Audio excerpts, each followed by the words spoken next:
الحمد للہ رب العالمین والصلاة والسلام علی رسولہ الکریم اما بعد فاعوذ باللہ من الشیطان الرجیم بسم اللہ الرحمن الرحیم یا ایہا الذین آمنوا انما الخمر والمیسر والانصاب والازلام رجس من عمل الشیطان فاجتنبوہ لعلکم تفلحون۔ صدق اللہ العظیم۔ فجاء محمد سراج منیرا فصلوا علیہ کثیرا کثیرا۔ سورہ مائدہ آیت نمبر 90۔ ارشاد باری تعالیٰ یا ایہا الذین آمنوا، اے ایمان والو،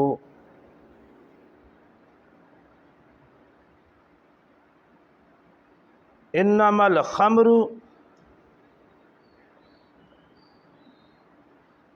والمیسر والانصاب والازلام، بے شک شراب، جوا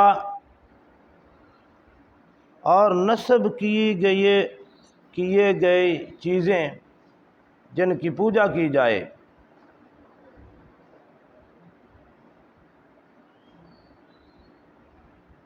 والازلام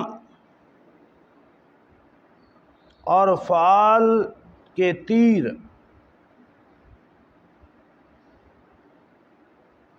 رجسم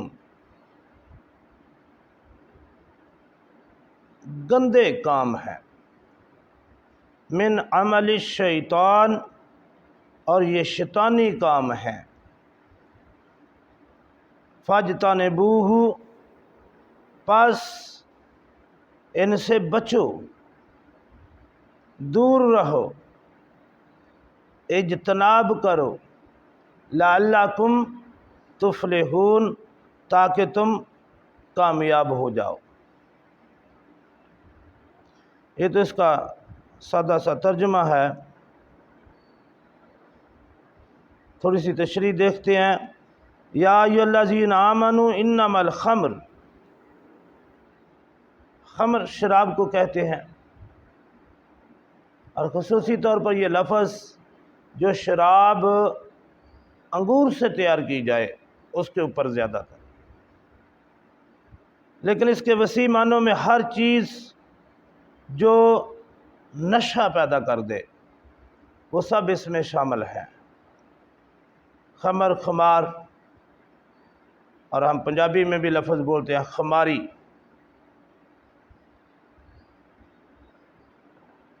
تو خمر اصل میں خمار کیسے ہیں؟ اوڑھنی کو جو جسم کے اوپر اڑی جاتی ہے اور وہ ڈانپ لیتی ہے، چادر وغیرہ۔ تو خمر ایسی چیز کو کہتے ہیں جو عقل کو ڈانپ لے، عقل پر پردہ ڈال دے، دماغ پر پردہ ڈال دے۔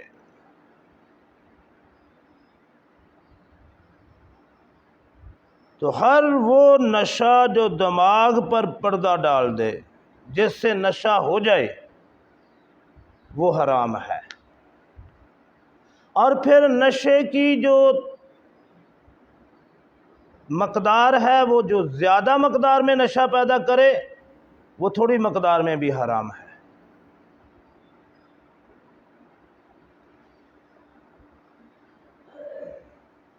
یہ دیکھیں، دو جو ہیں وہ ایسی چیزیں گنوائی گئی ہیں جو معاشرے کے ساتھ بڑا گہرا تعلق ہے اس کا۔ دیکھیں آپ ارد گرد اپنے معاشرے میں دیکھیں، نشے نے کتنے گھر اجاڑ دیے۔ پھر یہ خصوصاً شراب وغیرہ، لوگ، عجیب بات ہے، اس کو تو لوگ سمجھتے ہی نہیں ہیں، یہ گناہ ہی نہیں سمجھتے، اور شادی بیاہ اور دیگر تقریبات میں یہ نش ایسے پی جاتی ہے، بس سر عام۔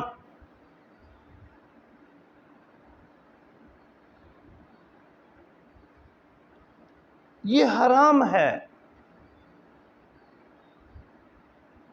پھر دیکھیں اس کی طبیعت میں کوئی طلب بھی نہیں ہوتی، یہ ایسی چیز ہے جو طبیعت کے بھی خلاف ہے،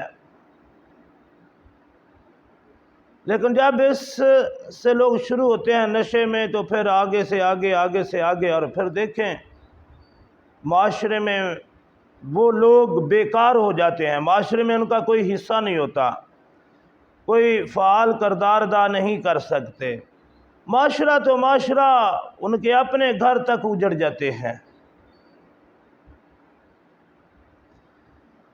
کتنے خوبصورت انداز میں اللہ تبارک تعالیٰ نے یہ سمجھائی بات، اور پھر ارشاد کن کو فرمایا، یا ایھا الذین آمنوا، جنہوں نے اللہ پر ایمان لایا، جو لوگ اللہ کو مانتے ہیں اللہ تبارک تعالیٰ نے انہیں مخاطب فرمایا ہے۔ جو اللہ کو مانتے ہی نہیں ہیں وہ اللہ کے حکم کو کیا مانیں گے؟ جو اللہ کو ماننے والے ہیں اس میں اللہ کے حکم کو ماننے والے بہت تھوڑے ہیں۔ تو فرمایا انما الخمر، شراب، والمیسر، میسر کہتے ہیں جوے کو،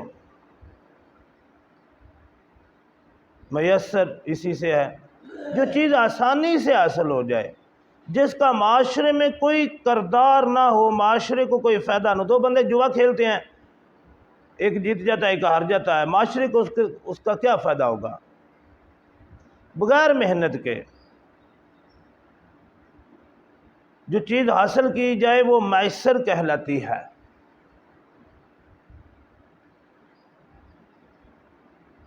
تو یہ جوے میں بھی دیکھیں، جوے نے بھی انسانوں کو کہاں سے کہاں تک پہنچا دیا ہے۔ میں ان چند لوگوں کو، اپنے ارد گرد کے چند لوگوں کو جانتا ہوں جنہوں نے جوے میں اپنی ساری دولت لٹا دی۔ پھر شراب اور جوا، یہ دو ایسی اخلاقی برائیاں ہیں جو جس انسان میں یہ پیدا ہوتی ہیں پھر اس میں بدکاری بھی پیدا ہو جاتی ہے۔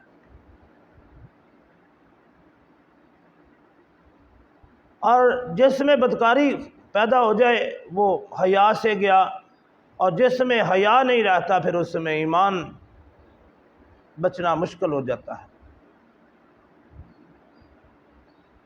اور فرماتے ہیں جس میں ادب نہیں اس میں حیا نہیں، اور جس میں حیا نہیں اس میں ایمان نہیں۔ یہ چیزیں ساری لازم و ملزوم ہیں۔ تو فرمایا شراب بھی حرام، اور پھر جوا، والانصاب، انصاب ایسے بت یا ایسی چیز کو کہتے ہیں جو نسب کی جائے اور اس کی پوجا کی جائے، اس پر قربانی وغیرہ کی جائے۔ عرب میں کچھ لوگوں نے خانہ کعبہ میں کچھ ستون بنائے ہوئے تھے، اور ان ستونوں کو وہ سمجھتے یہ بڑے بابرکت ہیں، اور وہاں وہ نسب جو ستون تھے ان پر وہ جا کے قربانی کرتے اور ان کے اوپر پھر خون وغیرہ ملتے تھے، اور یہ ساری انہوں میں چیزیں تھیں۔ پر انصاب میں وہ تمام چیزیں شامل ہیں، خواہ وہ بت نسب ہو، خواہ وہ لکڑی نسب ہو، یا کوئی بھی چیز نسب ہو اور اس کی عبادت کی جائے، اس کی پوجا کی جائے اور اس پر قربانی کی جائے، یہ سب چیزیں اس میں آ جائیں گی۔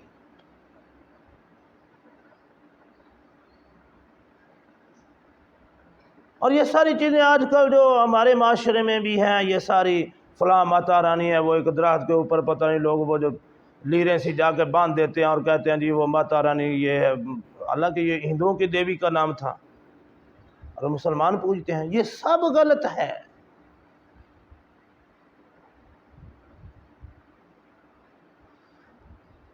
تو انصاب ہر وہ چیز جو نسب کی جائے یا نسب ہو اور اس کی پوجا کی جائے اور اس پر قربانی وغیرہ کی جائے، چڑھاوے وغیرہ چڑھائے جائیں، تو یہ ساری چیزیں اس میں شامل ہیں انصاب میں۔ والازلام، ازلام کہتے ہیں تیر کو، اور یہاں وہ تیر مراد ہیں جو فعال کے طور پر استعمال ہوتے ہیں، فعال نکالنا۔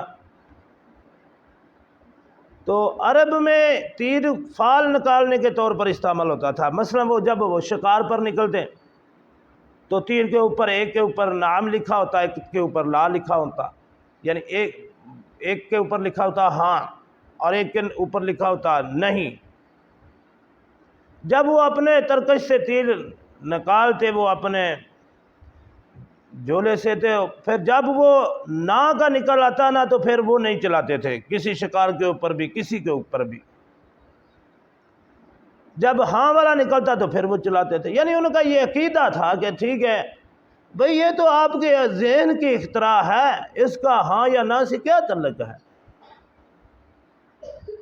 اسی طرح وہ اپنی قسمت کا حال معلوم کرنے کے لیے بھی اسی طرح انہوں نے مختلف تیروں پر مختلف چیزیں لکھ کے وہ اس کے ذریعے فعال نکالتے تھے۔ جس طرح آج کل ہمارے پاکستان میں بھی وہ طوطا لے کر بیٹھے ہوتے ہیں اور اس نے وہ پہلے سے لکھ کے رکھے ہوتے ہیں مختلف خط، اور وہ بندہ جاتا ہے اسے پیسے دیتا ہے اور کہتا ہے لو جی میری قسمت معلوم کرو۔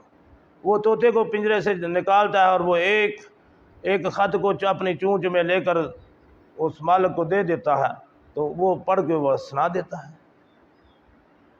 یہ سب غلط ہے۔ یہ فعال وغیرہ نکالنا، قسمت کا اس کے ذریعے حال وغیرہ معلوم کرنا، یہ سب غلط ہے۔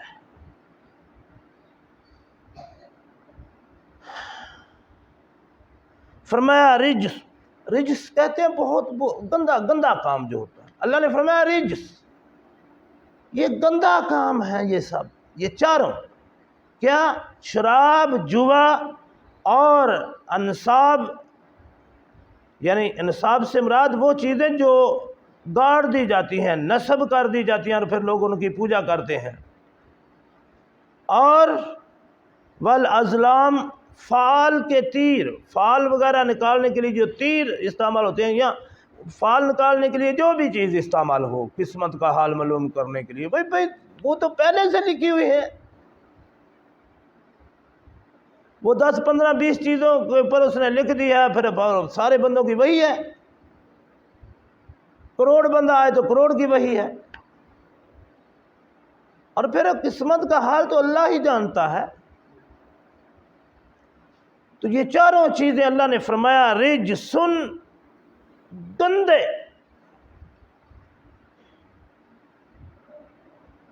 ناپاک۔ دیکھیں پھر شراب اور جوے کو اللہ تبارک و تعالیٰ نے شرک کے ساتھ جڑا ہے، یعنی یہ شراب اور جوا گویا اس زمرے کے گناہ ہیں جس طرح شرک ہے۔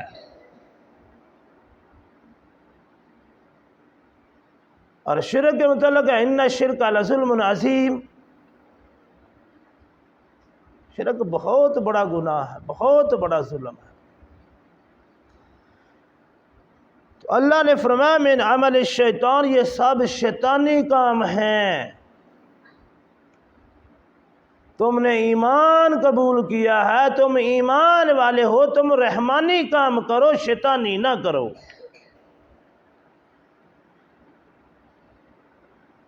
تم رحمان کے دوست بنو، رحمان کی غلامی اختیار کرو، شیطان کے دوست نہ بنو، شیطان کی غلامی اختیار نہ کرو، شیطان والے عمل نہ کرو۔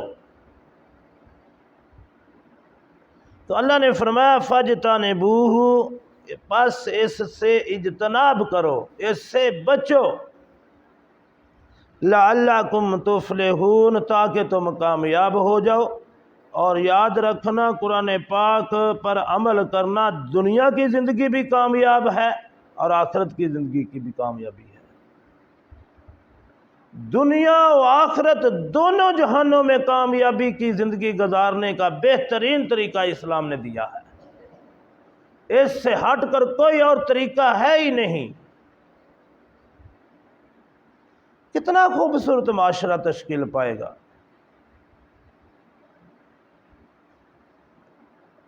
اللہ رب العالمین ہمیں عمل کی توفیق عطا فرمائے۔